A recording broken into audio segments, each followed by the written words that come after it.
পেশায় চিকিৎসক আর নেশায় শিল্পী, আরও নির্দিষ্ট করে বললে চিত্র পরিচালক। এখন এই নেশার কাছেই হার মানতে চলেছে পেশাগত প্রশিক্ষণ। বাংলাদেশের তরুণ চিত্র পরিচালক বুলবুল বিশ্বাসের প্রথম স্বল্প দৈর্ঘ্যের ছবি রতন। তার নিজস্ব শৈল্পিক গুণে আর চিত্রনাট্যের নিটল বুননে নজর কেড়েছে ডিজার্নিং মুভি বাফেদের। বাংলাদেশের মুক্তিযুদ্ধের প্রেক্ষাপটে বানানো এই চলচ্চিত্রে রয়েছে বাবা মা হারানোর সদ্য কৈশোরে পা দেওয়া রতনের মর্মস্পর্শী কাহিনী। বিশ্বাসকে সম্প্রতি কলকাতায় পাওয়া গিয়েছিল ঘরোয়া আড্ডায় ঘরোয়া মেজাজে। লালন ফকির, রবি ঠাকুরের স্মৃতি বিজড়িত কুষ্টিয়ার মানুষ বুলবুলের স্মরণে মননে এই দুই মানুষের প্রভাবই যেন অন্তঃসলীলার মতন বয়ে চলেছে। বুলবুলের স্বপ্ন শিল্প, কৃষ্টি, সংস্কৃতির বাঁধনে দুই বাংলাকে মজবুতভাবে বাঁধা।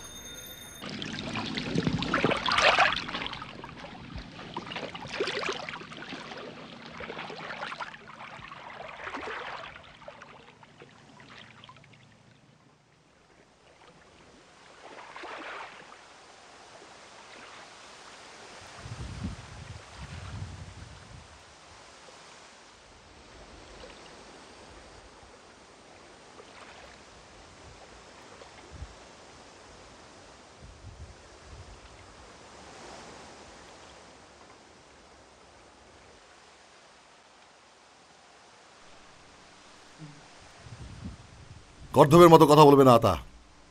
দেশ স্বাধীন করা কোনো ছেলে খেলা না। তুমি কি বাচ্চা যে তোমার খেলার সাথী চাই? কিন্তু মজু ভাই, তাঁতিবন্ধে একটা কাকপক্ষীও নাই। তুমি থামো। মজু ভাই, রতনের তো আর কেউ নেই। ওর বাবা মাকে মিলিটারিরা মেরে ফেলেছে। আপাতত কিছুদিন আমাদের সাথে থাকুক, তারপর গোলা বারুদ আনতে যেদিন যাব সেদিন না হয় রেখে আসবো। রেখে আসবো বললেই তো আর রেখে আসা যায় না। কখন কি হয় কে জানে। আর এত ছোট ছেলে থাকলে যুদ্ধ করবো কিভাবে? আমিও যুদ্ধ করব। তুমি যে শর্ট ফিল্ম তৈরি করেছো রতন, সেটা তো যুদ্ধের পটভূমিতে তৈরি।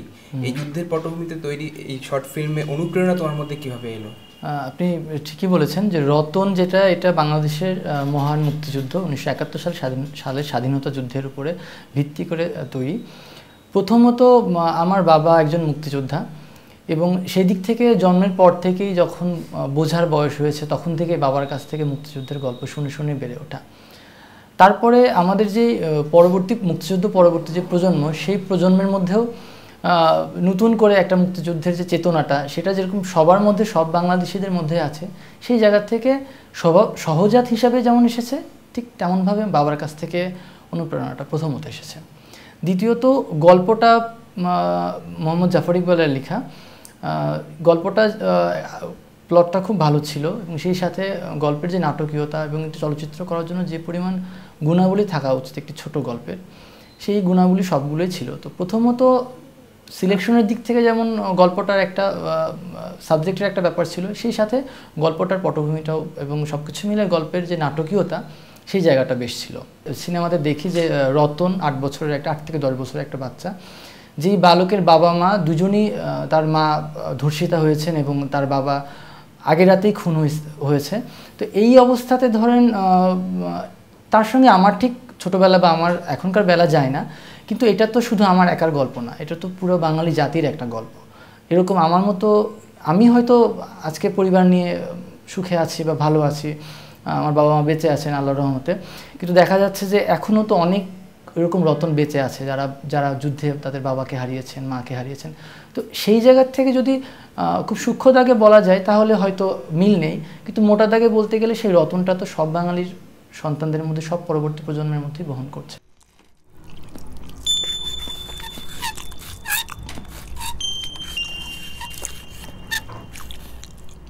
এ আর এক গান। রতন, তুমি না বড় হয়ে দারোগা হবা? দারোগা হতে গেলে গাত মেলা শক্তি লাগে। দুধ খালি মেলা শক্তি বাড়ে না? খোকন খোকন ডাক পারে, খোকন মোদের কারবারে, আয় রে খোকন ঘরে আয়, দুধ মাখা ভাত খাবে। চলচ্চিত্র নির্মাণের প্রতি আপনার আগ্রহ কিভাবে জন্মালো? আগ্রহটা বলা যেতে পারে বাইবর্ন। মানে আমি জন্মের পরে যখনই বোঝা শিখেছি যে আমাকে কিছু হতে হবে বা কিছু করতে হবে, তখন থেকেই আমি বলতাম যে আমি এরকম চলচ্চিত্র পরিচালক হব। মানে সেটা একদমই না বুঝে না শুনে, মানে যেটার কোনো যৌক্তিকতা নেই। এবং এই উত্তরটা ঠিক কতটুকু যুক্তিযুক্ত তা জানি না, তবে আমার যতদূর মনে পড়ে আমি ছোটোবেলা থেকে এটাই বলতাম যে আমি ফিল্ম বানাবো।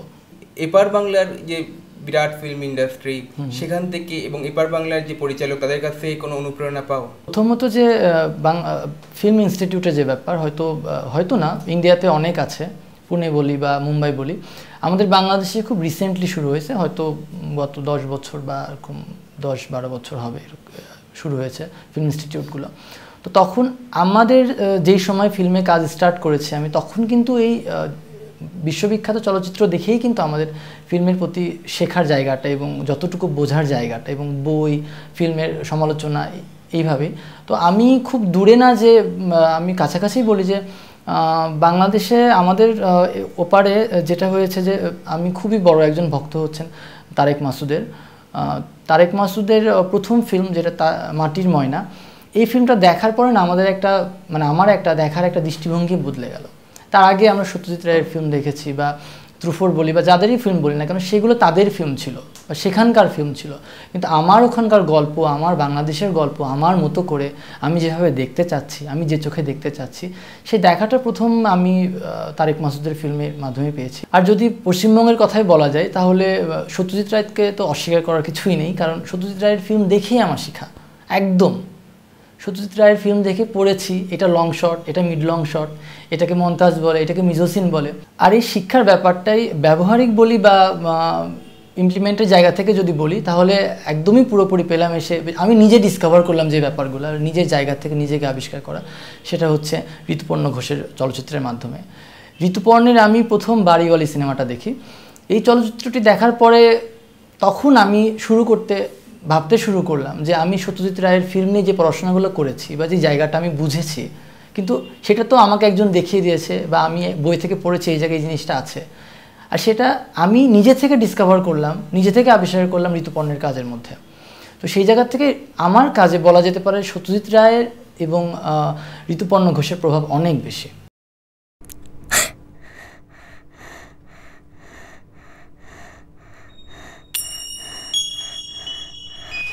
বাবা, তুমি কোন গেছিলে? মেলায়?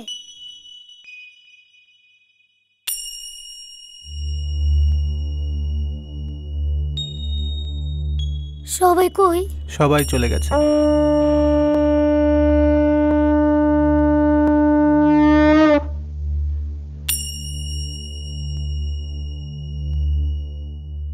দারোগা বাবু, বাবা, আমি যখন বড় হয়ে দারোগা বাবু হব, আমার পিস্তল দিয়ে সব মিলিটারি মারি ফেলবো। আপনার যে ছবি আমি যখন নিজে দেখছিলাম আর কি, সেই গল্প, সেই যেভাবে চিত্রায়ন করেছেন, ক্যামেরা যেভাবে মুভমেন্ট করেছে, এটা কিন্তু খুবই ইন্সপায়ারিং। আপনার এই কাজ, চলচ্চিত্র নির্মাণ, কিভাবে আগামী দিনে আপনি এগিয়ে নিয়ে যাবেন?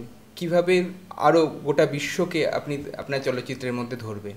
একজন যখন চলচ্চিত্র দেখে অনুপ্রাণিত হবে, তার যখন ভালো লাগবে, একজন দর্শক হিসেবে যখন বলবে যে চলচ্চিত্রটি ভালো লেগেছে, তার হৃদয়ে একটু হলেও স্পর্শ করতে পেরেছে, একটু হলেও নাড়া দিতে পেরেছে, সেটাই আমাদের অক্লান্ত পরিশ্রমের সার্থকতা। চিত্রগ্রাহক হিসেবে ছিলেন মেহেদী রনি, অক্লান্ত পরিশ্রম করেছেন। আমি ওনাকে অনেক খাটিয়েছি, দিনের পর দিন, আমরা মাসের পর মাস লোকেশন হান্ট করেছি, আমরা লোকেশনে গিয়েছি, আগে হোমওয়ার্ক করেছি, এবং উনি কখনোই এক চুলও উনি বিরক্ত হতেন না। আমি যতবার ডেকেছি ততবার গিয়েছে লোকেশন দেখতে, লাইটিং কীভাবে হবে, এবং তারই স্বতঃস্ফূর্ততা ছিল বলেই না আপনি আজকে স্বতঃস্ফূর্তভাবে বলতে পারলেন আমায়। আমি এই চলচ্চিত্রটি নির্মাণের সঙ্গেই বলেছিলাম যে এটি হবে আমার শেষ স্বল্পদৈর্ঘ্য চলচ্চিত্র, কারণ পূর্ণদৈর্ঘ্য চলচ্চিত্র তৈরির কথাবার্তা চলছে, স্ক্রিপ্টিংয়ের কাজ চলছে। আশা করছি এই বছরই আপনারা একটা সুসংবাদ পাবেন, একটা পূর্ণদৈর্ঘ্য চলচ্চিত্র নিয়ে আপনাদের সামনে আসতে পারবো, আপনাদের এই বাংলায় আসতে পারবো, আপনাদের দেখাতে পারবো। চলচ্চিত্র নিয়ে সামনের আশা আকাঙ্ক্ষা, আমাদের বাংলাদেশের চলচ্চিত্র সুদিন ফিরে আসছে আমাদের নতুনদের হাত ধরে। আসলে তো মেলবন্ধন রয়েই আছে, নতুন করে তো করার কিছু নেই, মানে এই ব্যাপারটাকে আরো এগিয়ে নিয়ে যেতে হবে। এটাই নিউ, আমি তো সেটাই বলছি, নতুন যারা কাজ করবে নতুন বিশ্বে নতুন হবে, সেই বিশ্বে কোনো ভৌগোলিক সীমারেখা থাকবে না, সেই বিশ্বে চলচ্চিত্র সেই বিশ্বে শিল্পের জায়গায় থাকবে, সেই বিশ্বে শিল্প মাধ্যমের জায়গায় থাকবে, কিন্তু দেখার বিষয়টা বা শিল্প রসের বিষয়টা এটার কোনো বাউন্ডারি থাকবে না। রতনকে কি করব? রতন এখানে থাকবে, পরে সে নিয়ে যাব। আমিও যেতে যাব। না না আমি যাব। সালে কাকা আমি যাই। শোনো, এটা অনেক বড় যুদ্ধ, যে কোনো সময় বিপদ হয়ে যেতে পারে। না আমি যাবই। সালে ভাই,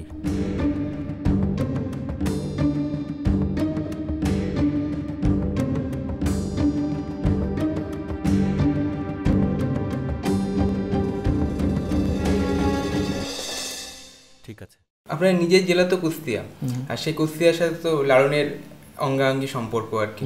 তো এই সহজে ব্যাপারটা আপনার ছবিকে কিভাবে অনুপ্রাণিত করে? চলচ্চিত্রে লালনের ব্যাপারটা কিভাবে আসে এটা ঠিক বলাটা না যতটা সহজ, তার চেয়ে বলা মনে হয় সহজ যে কুষ্টিয়াতে লালনের জন্ম তীর্থস্থান। তো সেই জায়গা থেকে লালন সহজাতভাবে আমাদের মধ্যে লালন চলে আসছে এবং চলে আসে।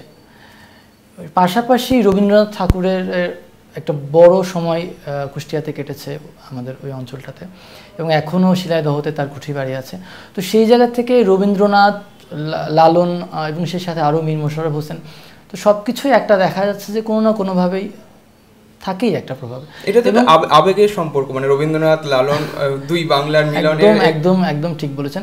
এবং আমি আমার নিজের একটা প্রোডাকশন হাউস আমার আছে, যেটার নাম আমি করেছি আরশিনগর, লালনের সেই আরশিনগর। কারণ লালন এতটাই কাছের যে লালনকে ছাড়া, রবীন্দ্রনাথকে ছাড়া ভাববো বা ভাবা যায়? আসলে কি ভাবার অবকাশ আমাদের আছে? কারণ রবীন্দ্রনাথ জীবনের এমন কোনো জায়গা নেই যে স্পর্শ করে যাননি, এবং লালন বা রবীন্দ্রনাথ ছাড়া তো বাঙালি হয়ই না। হ্যাঁ, এটা ভালোই বলেছেন, বাঙালি হয়ই না। দেখেন, সকালবেলা যদি ঘুম থেকে উঠি, তো প্রথমে আপনার চোখ খুলে যদি যা কিছু যদি মনে হয়, আপনি বেশি দূরে নেই, আপনি ডান হাত বাড়াবেন, রবীন্দ্রনাথের একটি গান পাবেন, বাম হাত বাড়াবেন, একটি কবিতা পাবেন। আপনার যদি মনে হয় একটু আধ্যাত্মিকতা কিছু জায়গার থেকে যদি কখনো ভাবনা আসে, আপনি নাই ভাবতে লালন আপনার মনের মধ্যে এমনি চলে আসবে। তো সব কিছু মিলিয়েই দেখা যাচ্ছে যে লালন এবং রবীন্দ্রনাথ ছাড়া ভাবতেই পারি না। বাংলাদেশের আরও কবি আছে এপার বাংলা ওপার বাংলায়, কিন্তু একটা পছন্দের জায়গা, একটা নিজের সঙ্গে সম্পৃক্ততা যে জায়গাটা, সেই জায়গাটা বোধহয় এই দুজনের কেন্দ্রিকই আমার। বাড়ির পাশে আরশিনগর,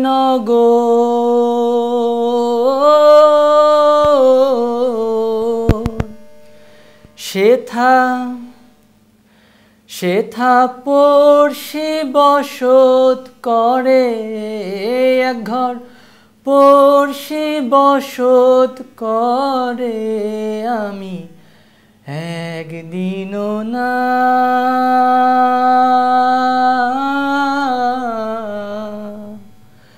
দেখিলাম তারে, আমি একদিনও না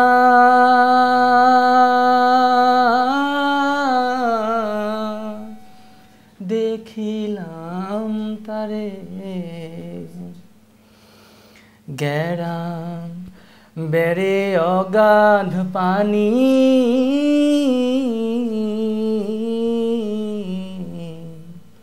নাই কিনারা নাই তরুণী পারে, ও সেই গেরাম বেড়ে অগাধ পানি,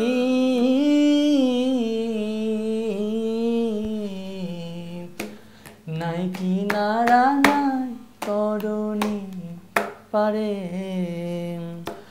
বাঞ্ছা করি দেখব তারে,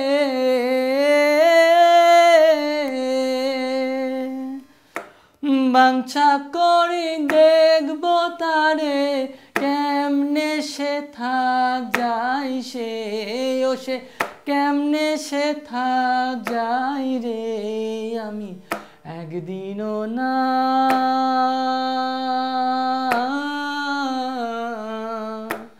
দেখিলাম তারে।